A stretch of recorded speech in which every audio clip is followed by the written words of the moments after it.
And why is it so important for you and setting it up? Because setup is one of the most important things when it comes to your book. And often people think it's boring. It takes too much time away from actually reading the book, and is it really necessary? So today I want to dive into this, and I hope you guys are having a great Monday. Yeah, it's a great Monday. I don't know, the sun is shining. It's a great day. So it's time to get into this because I know a lot of you have said, you know what, this is a year to write a book, and I'm so excited about writing a book. But a book is such a large, it's such an all-consuming thing that writing it just sometimes it feels like you're swallowing an entire cake. It feels like such a big thing. You sit down there and you start writing your story, and it's like, oh my gosh, I've written off so much. I don't know what I'm doing, and I feel really lost. So I really want to give you some today. They're going to help you break through those four um, tasks that you have to consider to show you how to do it, so that when it comes to writing a book, you don't really feel that overwhelmed that you're going to swallow an entire cake, and you just really can't swallow it, and it's just so big, and you can't spit it out either. You're sort of really stuck in between. So we're going to really dive into. I've got 4 tips to share with you that are going to help you nail this and get it done the right way.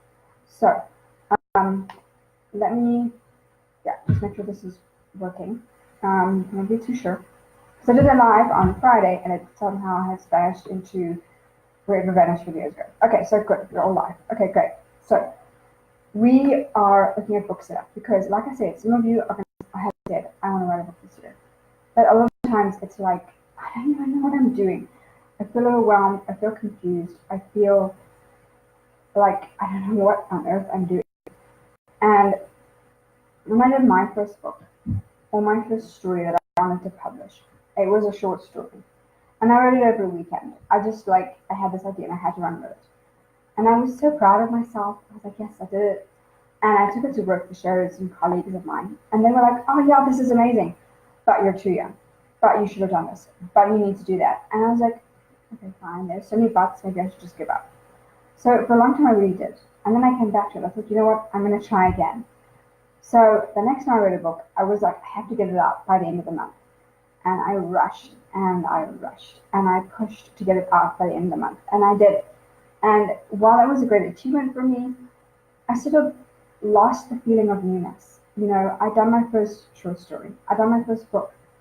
But I can't even remember if I enjoyed the process. I can't even remember if I enjoyed going through the motions of, feeling annoyed that I can't get my story out, or feeling annoyed that I'm sacrificing because I wanted to write my story. I couldn't even remember that because it was just rush, rush, rush. And I had no purpose to that book. I had one before that. I was like, okay, it's time to get a book out. Let's just do it. And there was no purpose there. I mean, the book is not even a part of my business. None of them are, because they don't even have a place. They're totally separate, totally, I don't even know how to put it, but they're like little islands far away from the big island that's my business. It doesn't even make sense. So when I came to do my next book, which was a collaboration, I really set up some strong pointers for us going forward that allowed us to actually write the book and enjoy the experience, even though at that time we were sharing some really, really painful, traumatic stories and events in our life. And we were taking the chance of sharing them to get intimate and to get vulnerable with you guys so you guys could see what was going on too. So I finally clicked to the system, and I used it for the book that I published last year, and I've used it for the 2 that I'm working on currently right now. So I'm going to share some of these tips with you so you can see how important it is to have this foundation in your book setup so that you don't get confused, you don't race through the process and look back and say, what have I even done here? What have I even enjoyed? What can I even take away or learn from for the next time I write a book, or the next time I want to share my story, or the next time I want to impact someone's life? So that's what I want to cover today. Okay, so the 4 things that we're going to look at are your goals, your ideal clients, book setup, and your voice. So the first one we're going to dive into is goals. So on goals, the first thing I'm going to look at is, what do you want to accomplish? Why is now the time that you want to go out there and say, right, I am looking to write a book now. Why now? Have you just made a choice in your life to do things better, to make a new decision, to turn over a new leaf, to change your life? Have you just started a new phase in your life? Have you started a new phase in your business? Do you want to take your business to the next level? Everything in your life is changing. And this is the time you feel it is the moment for you to write a book. You're being called to write a book. It's like everyone is saying, write a book. What do you want to accomplish? I mean, obviously, you want to get some money out of it, obviously. But something else has to be deeper. I mean, if it's just a monetary thing, you can write any book and put it out there. But obviously, you have. Oh, hi. I can see you guys are joining. I hope you. Leave me a comment so I can see who's joining. Oh, hey, it's Alexia.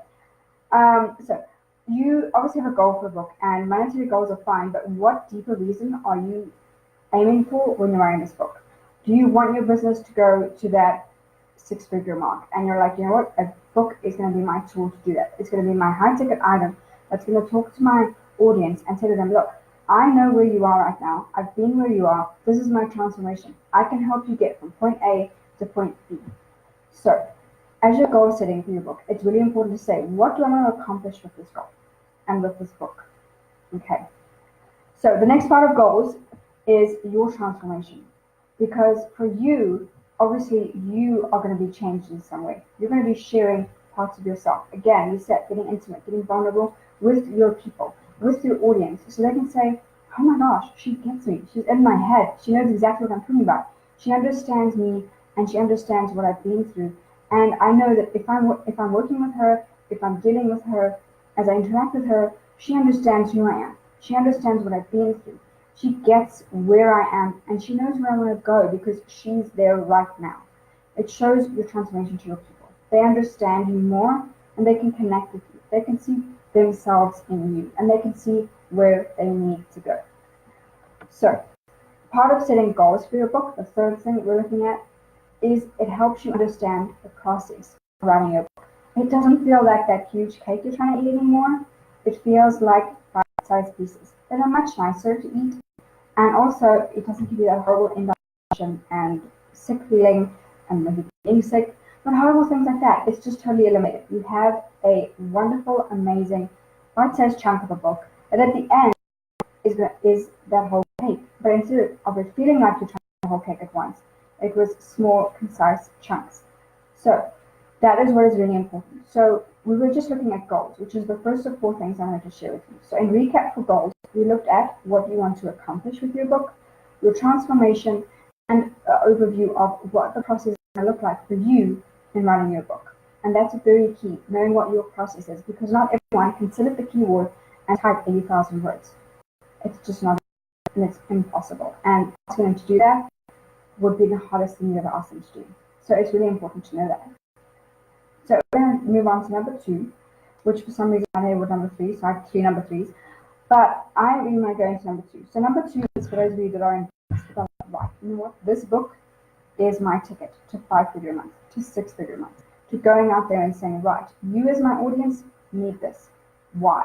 So the first thing we need to look at is, what do they need in this book? What is the content I'm sharing? And why do they need to know this? Why are they still stuck in a place where they need to know this content? But they need to go, you know what, I need this right now in my life. I need this message to help me get from point A to point B. So what do they need right now? And next, it gives you yourself clarity, because you know what you need to tell your audience. You don't have to sort of figure it out or feel like you have to tell them 500 things. You know where you're going. And the simpler you can make that process, the easier it is. Because they don't get confused. They're not like, I don't understand what this person is me, because I feel like there's so many calls to action. I feel like there's so many things I have to do. But it's simple for them. You have clarity. You're working towards that one thing that they need, regardless of whether your book is 50 pages or 250 pages. You're going towards that one goal. And every single word, every single chapter, you're like, yeah, you know what? I am working towards that goal. It makes sense. I'm following your train of thought. They're following your journey because it makes sense to them. You're not jumping around from this point to that point. It's all concise and logical, and they do that. Okay. So the last thing is, where are you leading them to? So you know what they want. You're clear on that. But where are they actually going to end up? Are they going to enroll in a program with you? Going to join your list? What is going to happen? And where are they going to be led to? And that's really important to consider, because you don't want them to get to the end of your book and go like, "That was a great read. I have to go find out more about this author." Some people are just not going to do that. They're not going to take 5 minutes to look up, even if it's there in the book for them to click on. You're all busy. And how many times have you done that? This has been great that you've just seen, and you want to find out more about this person, and you get going, but along the way you get distracted, and you see a line that you want to look at, or a story, or maybe your phone dies, and you forget to go back to the article. You forget to go back because life gets in the way. So you need to make sure that you are leading to the next touch with you, the next step with you. Okay, so that's what you have to consider. So recapping on number 2, ideal client. So what do they need? How does that simplify things for you? In other words, you get clarity. And how can you lead them forward? How can you give them another touch point with you? So number 3 is your book setup. Now, this whole thing revolves around book setup, right? But there's certain things you can do for your book itself that are going to give you a lot of peace of mind right now, which is something that you want. Remember, that's a slice of the little pie that we're devouring piece by piece. Okay, so the first thing is to visualize your book. Now, you can use storyboarding, you can use a mind map, whatever you want to use, but see your book out of your head, because often that allows you to manipulate pieces and content in your book. It allows you to plan, which is the second point we're looking at, planning your book and saying, look, what do I want to say? What message do I want to come across? What events in my life do I want to use, and where do I want to use that? Visualizing your book allows you to plan as well, and it makes it so much easier to move. I mean, imagine your book up on your wall as a sticky note. Imagine how easy it is to move those sticky notes rather than putting it in your mind, trying to move things around and remembering where they go. And what happens if things change again and you want to move certain chapters around? It's really hard to put in your mind and remember things.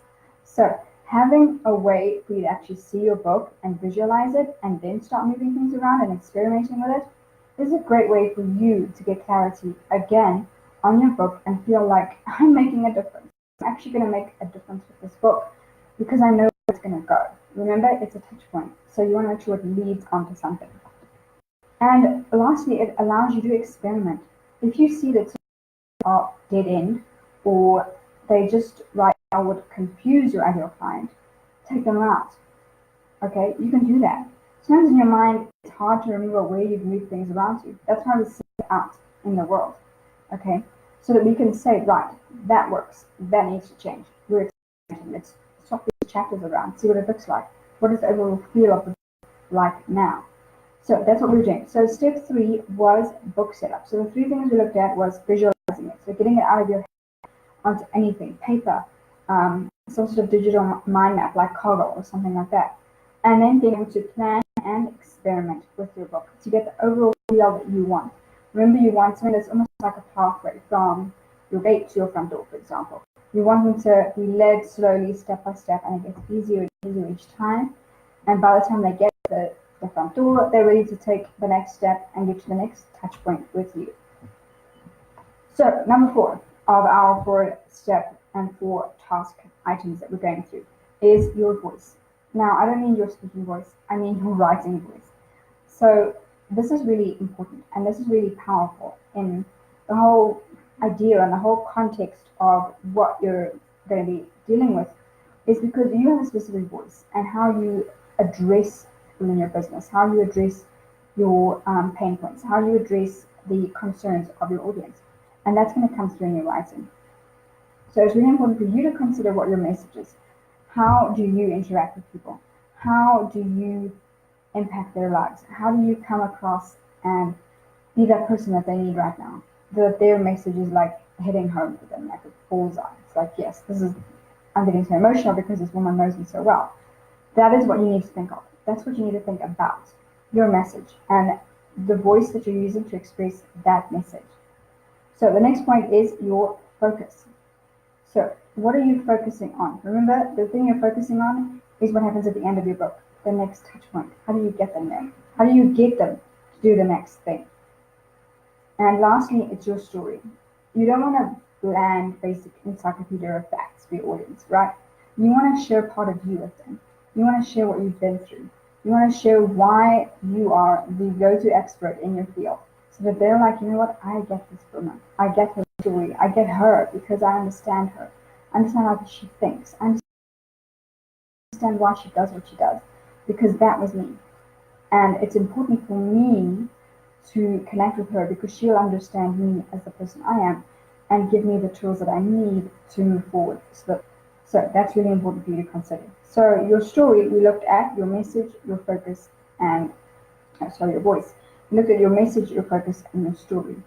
So all of these four things, which were goals, ideal client, book setup, and your voice, are really important in trying to make sure that your book is set up correctly and that you don't feel like you're having the whole cake. I mean, we don't have the whole cake, we want small, bite-sized chunks. But by going through each of these four things, plus their additional three attachments, so in altogether 12 steps, if you can go through these 12 steps and do them to the best of your ability or seek out help to help you, then you're going to have a book that's going to make sense. It's going to lead your client to where they need to go because they're going to be like, yes, I get this. She gets me. I understand what I need to do. And that's the thing you got to look at, right? It's what they need from you, what you need to give other people so that they know, right, if I do X, Y, Z, I'm going to get my book done. And that's what we want, right? This is the year of your book.